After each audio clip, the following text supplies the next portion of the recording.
जय जिनेन्द्र। नमस्कार आप सभी को। मैं डॉक्टर निकिता बहुत बहुत स्वागत करती हूँ आपका मेरे इस यूट्यूब चैनल में। आज बात करेंगे हम हाथ पैर सुन्न होने की समस्या के बारे में। अगर आपको चींटी रेंगने जैसी समस्या होती है, ऐसा लगता है कि आपके हाथ पैरों में कीड़े से दौड़ रहे हैं, झुनझुनी सी हो रही है, टिंगलिंग सी हो रही है, सुन्न बार बार होए जा रहे हैं, थकान आपके शरीर में बहुत बनी हुई है, आपके आंखों के सामने अंधेरा छा जाता है या बहुत कमजोरी सी फील होती है, आपको लगता है कि आपके शरीर में कहीं खून की कमी है या कुछ अचानक से कुछ अलग से परिवर्तन दिखाई दे रहे हैं और आपके हाथ पैर जो हैं वो उतना का वर्क नहीं कर पा रहे हैं, उस तरह से रिस्पॉन्ड नहीं कर पा रहे हैं जैसे कि नॉर्मली किया करते थे। तो ये वीडियो जो है आपके लिए ही है। इसमें आप भी जान पाएंगे कि अगर आपका हाथ पैर इस तरह से सुन्न हो रहे हैं और ये जो सिम्टम्स आ रहे हैं वो आखिर उसके पीछे वजह क्या है, और अगर इस तरह की वजह है, जिस तरह की वजह है उसके हिसाब से आप क्या होम्योपैथिक मेडिसिन ले सकते हैं जिससे कि जो आपकी कंप्लेन है वो हमेशा के लिए ठीक हो जाए।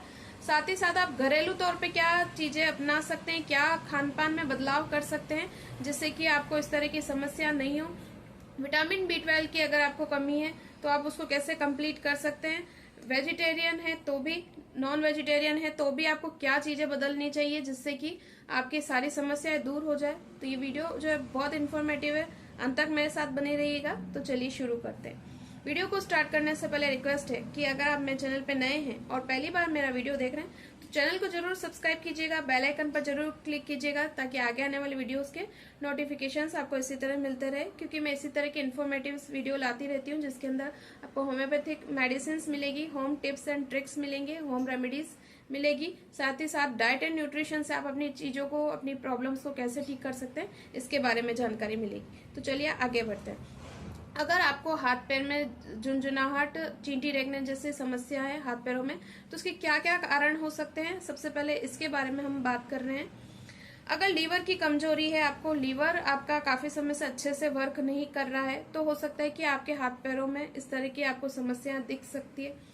दूसरा क्या है, अगर आपकी विटामिन B12 की डेफिशिएंसी है, सबसे ज्यादा जो प्रॉब्लम ये आती है विटामिन B12 की डेफिशिएंसी में ही आती है।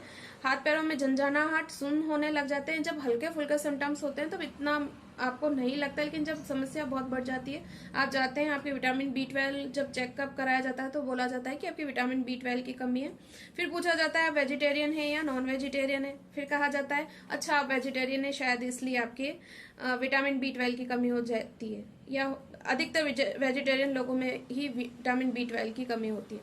तो यहाँ पे मैं आपका भ्रम दूर करना चाहूंगी क्योंकि रिसेंटली मैं जो अपने क्लिनिक पे पेशेंट्स देख रही हूँ, सिर्फ वेजिटेरियन ही नहीं दोस्तों, नॉन वेजिटेरियन लोगों में भी विटामिन B12 की कमी हो रही है। तो आप ये नहीं कह सकते कि सिर्फ आप नॉन वेजिटेरियन फूड से ही विटामिन B12 प्राप्त करते हैं या आपकी बॉडी उसको अब्जॉर्ब ही कर लेती है। नॉन वेजिटेरियन लोगों में फिर बिल्कुल कमी होनी ही नहीं चाहिए विटामिन B12 की। इसलिए यहाँ पे अपन डिस्कस करेंगे कि आपको क्या चीजें खानी चाहिए। अगर आप वेज हैं तो भी आप अपने विटामिन B12 को नो डाउट ठीक कर सकते हैं, अपनी डाइट से उसको कंप्लीट कर सकते हैं, इसके बारे में हम जानेंगे। और सिंपल, आपको अगर कोलेस्ट्रॉल की प्रॉब्लम है तो भी आपको ये हाथ पैर में झुनझुनाहट जो है उसकी प्रॉब्लम हो सकती है, हाथ पैर सुन्न होना आपको प्रॉब्लम आ सकती है। इसके अलावा अगर आपको किसी भी तरह की नर्व इंजरी हुई है पास्ट में, यानी कि अगर आपको कहीं पे भी ऑपरेशन हुआ है, एनेस्थीसिया दिया गया है, तो कहीं ना कहीं आपकी नर्व्स वीक हो सकती है, उसकी वजह से भी आपको हाथ पैरों में झंझनाहट, चींटी रेंगने जैसे सिम्टम मिल सकते हैं। इसके अलावा स्लिप डिस्क की जो प्रॉब्लम होती है उसके अंदर भी आप देखते हैं शियाटिका नर्व का जो कंप्रेशन होता है उसमें भी हाथ पैर सुन्न हो जाना, भारी हो जाना। सुन्न हो जाने का मतलब सेम है कि आपको लगेगा ही नहीं कि आपके पैर हाथ पैर हैं, और कई बार ऐसा फील होता है कि मतलब उनमें कोई जान ही नहीं है, आप कुछ टच भी करते हैं तो भी फील नहीं होता, या फिर बहुत ज्यादा फील होता है, आप वो जो टच करना है वो बर्दाश्त ही नहीं कर पाते। इसके अलावा क्या होता है कि डायबिटीज के जो पेशेंट्स होते हैं उसके अंदर, उनके अंदर भी इस तरह की प्रॉब्लम देखी जाती है। रीजन ये होता है, स्टार्टिंग अगर आपको डायबिटीज की है तो आपको ये सिम्टम्स नहीं देखने को मिलेंगे, लेकिन जैसे जैसे आपका डायबिटीज प्रोग्रेस करता है मीन्स आपके कंट्रोल में भी है डायबिटीज, लेकिन वो पूरी तरह से खत्म तो नहीं हुई है, तो कहीं ना कहीं वो आपके नर्व्स को इफेक्ट करती है, बॉडी के हर पार्ट को इफेक्ट करती है, कहीं ना कहीं डिस्ट्रक्शन लाती है। तो नर्व्स क्या होती है, जो उसकी नर्व की रूट्स होती है, जो एंडिंग्स होती है, वो कहीं ना कहीं डैमेज होने लगती है और आपको हाथ पैरों में जलन, सुन्नपन, रेंगना, ये सारे आपको सिम्टम दिखाई दे सकते हैं। अब बात करते हैं ये लक्षण आपको कब दिखाई देंगे।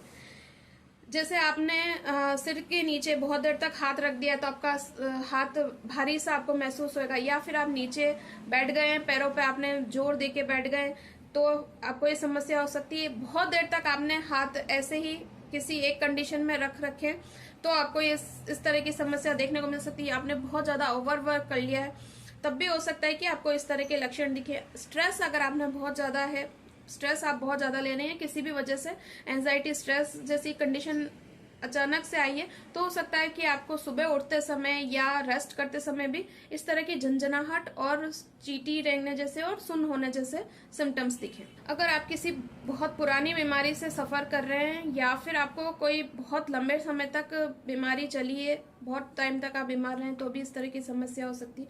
नसों में अगर ब्लॉकेज है, जैसा कि मैंने आपको बताया कि कोलेस्ट्रॉल की प्रॉब्लम में इस तरह की कंडीशन आपको देखने को मिल सकती है। तो अब बात करते हैं हम ऐसी चीज़ों की कि आप ऐसी क्या चीज़ खाने में बदल सकते हैं, चाहे आप वेजिटेरियन हैं चाहे आप नॉन वेजिटेरियन हैं, जिससे न केवल आपकी हाथ पैर सुन्न होने की समस्या दूर हो जाए, बल्कि आप इनमें से मैंने जो भी आपको समस्या बताई है इनमें से किसी भी समस्या से अगर आप सफ़र कर रहे हैं तो आपकी जो हाथ पैर में सुन्न होने की समस्या वो तो दूर हो ही रही है, लेकिन आपकी इस डिजीज़ में भी आपको हेल्प मिले, यानी कि ये जो प्रॉब्लम आपकी दूसरी मोटा मोटी जो भी प्रॉब्लम्स है उसमें भी वो आपको हेल्प करे, तो सबसे बेस्ट चीज़ जो है वो है ग्रीन वेजिटेबल्स। चाहे आप नॉन वेजिटेरियन हैं चाहे आप वेजिटेरियन हैं, सबसे बेस्ट चीज़ यही है जिसको आप अच्छी मात्रा में खाकर अपने डिजीज़ को भी ठीक कर सकते हैं और विटामिन B12 की डेफिशिएंसी उसको भी ख़त्म कर सकते हैं। लीवर की अगर आपको प्रॉब्लम है तो आप अगर आपने मेरा लीवर का वीडियो देखा हो तो उसमें भी मैंने आपको बताया कि लीवर को अगर आपको मजबूत बनाना है तो आपको हरी पत्तेदार फाइबर वाली चीज़ें बहुत ज़्यादा खानी है। कोलेस्ट्रॉल का भी मैं वीडियो बना चुकी हूँ, उस पर भी मैंने आपको यही बताया था कि कोलेस्ट्रॉल को अगर आपको खत्म करना है तो आपको ज़्यादा से ज़्यादा हरी पत्तेदार सब्जियाँ खानी है। विटामिन B12 की डेफिशिएंसी हो, चाहे खून की कमी हो, चाहे लीवर की प्रॉब्लम हो, चाहे डायबिटीज़ हो, क्योंकि डायबिटीज़ भी अगर आप ठीक करना चाहते हैं तो आपको हरी पत्तेदार सब्जियों से ज़्यादा अच्छा ऑप्शन नहीं मिलेगा। बताया भी जाता है करेले का जूस, आंवले का जूस अगर आप लेते हैं तो आपका न केवल हार्ट हेल्दी रहता है बल्कि डायबिटीज़ भी आपकी कंट्रोल में रहती है। तो बेस्ट सोल्यूशन सबके लिए, चाहे वो वेजिटेरियन हो चाहे नॉन वेजिटेरियन हो, ग्रीन वेजिटेबल्स ही है, हरी पत्तेदार सब्जियां ही हैं। अगर आप ये खाते हैं तो आपकी डिजीज भी ठीक होती है और जो छोटे मोटे सिम्टम्स आ रहे हैं, आपका डाइजेशन वीक हो रहा है, वो सारा ठीक हो जाता है। इसके अलावा अगर हम बात करें विटामिन B12 की डेफिशिएंसी के ही है अगर आपको, तो आप मिल्क ज़्यादा ले सकते हैं। मिल्क में भी काफ़ी मात्रा में आपको विटामिन B12 मिलता है। वो बनाने में उसमें जो बैक्टीरियाज आते हैं डाइजेशन के बाद वो आपको विटामिन B12 बनाने में मदद करते हैं कहीं ना कहीं। लेकिन हाँ, लीवर और अगर आप कोलेस्ट्रॉल की प्रॉब्लम से सफ़र कर रहे हैं तो आपको फिर दूध सोच समझ के लेना है कि कितना आप मात्रा में ले सकते हैं या नहीं ले सकते। तो अब चलिए बात करते हैं होम्योपैथी में क्या कोई मेडिसिन है जो आपको हेल्प कर सकती है। तो बिल्कुल है, बहुत शानदार मेडिसिन हैं जो न केवल आपकी जो प्रॉब्लम है उसको क्योर करती है, आपकी जो पैथोलॉजी है उसको क्योर करती है, बल्कि जो आपके सिम्टम्स आ रहे हैं उनको तो वो ठीक करेगी ही करेगी। लेकिन सिम्टम्स सिमिलर होना बहुत ही ज़्यादा जरूरी है, जो कि बाद में अपने हर वीडियो में कह रही हूँ। अगर सिम्टम्स सिमिलर नहीं हुए तो मेडिसिन आप पर एक्ट नहीं करेगी। तो अब सबसे पहले बात करते हैं जो बहुत ज़्यादा यूज़ में ली जाती है मेडिसिन, जो विटामिन B12 डेफिशिएंसी में भी बहुत यूज़फुल है और आपको नर्व्स की जो इंजरी होती है, नर्व्स का अगर कोई अफेक्शन होता है, नर्व्स की कोई प्रॉब्लम होती है, उसमें बहुत शानदार काम करती है। उस मेडिसिन का नाम है जलसीमियम। अगर आपको सिर्फ हाथ पैर में सुन्न होने की समस्या है, सिर्फ इस सिम्टम पे अगर आप जलसीमियम लेना चाहते हैं तो आप 3x पोटेंसी में लीजिए। 4-4 बूंद दिन में 3 बार सुबह दोपहर शाम करके आप ले सकते हैं। हाथ पैर सुन्न होने की जो समस्या है इससे काफ़ी हद तक ठीक होती है। लेकिन अगर आपको बहुत ज़्यादा सिम्टम्स मिल रहे हैं, जैसे डिजीनेस, ड्राउजीनेस, डलनेस जैसे सिम्टम्स भी दिखाई दे रहे हैं आपको, और बहुत ज़्यादा थकावट महसूस होती है, आंखें भारी होती है, आंखें ही नहीं खोली जाती, इस तरह के सिम्टम, थोड़े ज़्यादा सिम्टम्स मिल रहे हैं तो जलसीमियम 30 आप ले सकते हैं। इसी तरह से अगर आपका हेडेक बहुत ज़्यादा हो रहा है, माइग्रेन जैसे सिम्टम्स आपको दिखाई देते हैं, सर्वाइकल की भी प्रॉब्लम है, थोड़े से और अगर सिम्टम्स बढ़ गए तो आप इसको 200 पोटेंसी में भी ले सकते हैं। ये वाला जो क्वेश्चन है मेरे से काफ़ी मेरे कलीग्स भी पूछते हैं और मेरे जूनियर्स हैं वो भी पूछते हैं, इवन पेशेंट्स भी पूछते हैं कि पोटेंसी का सिलेक्शन कैसे करें।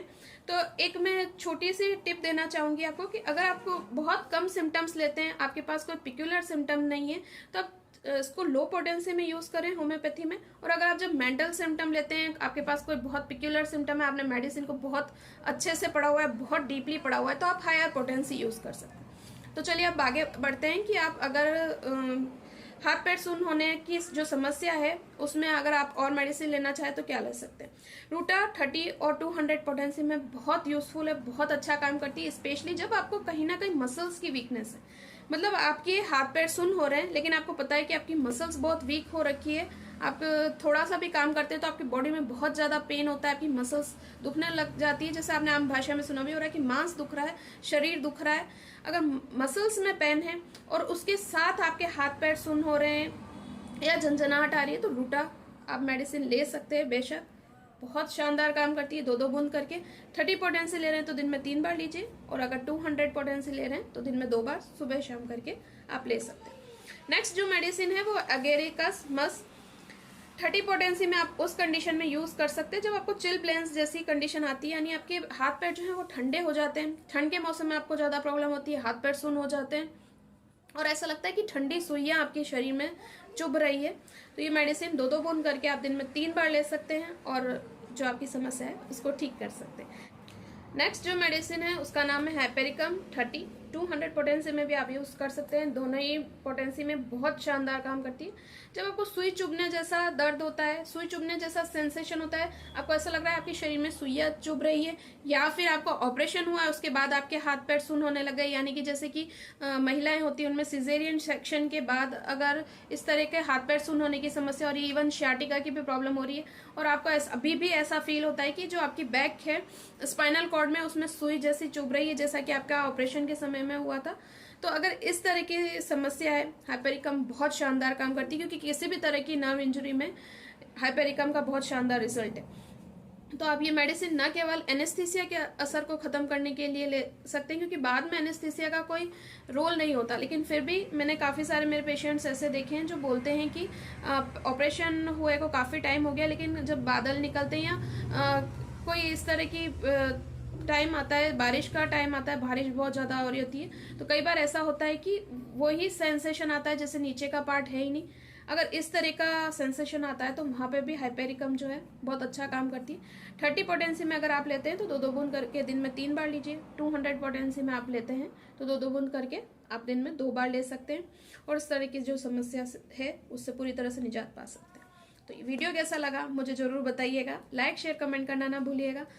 अगर आपको लगता है कि मेरा चैनल वर्थ है और मैं कुछ अच्छा आप लोगों के साथ शेयर कर रही हूँ तो आप ज़रूर अपने फैमिली फ्रेंड्स में इसको शेयर करें, ताकि और लोगों का भी अच्छा हो और लोग भी बेनिफिट ले सकें। अगर आपकी कोई क्वेरी है तो आप मेरे से कमेंट बॉक्स में कमेंट करके पूछ सकते हैं। मैं पूरी कोशिश करूँगी कि मैं आपके हर क्वेश्चन का जवाब दूँ। Thank you for watching. जय हिंद, जय भारत, वंदे मातरम।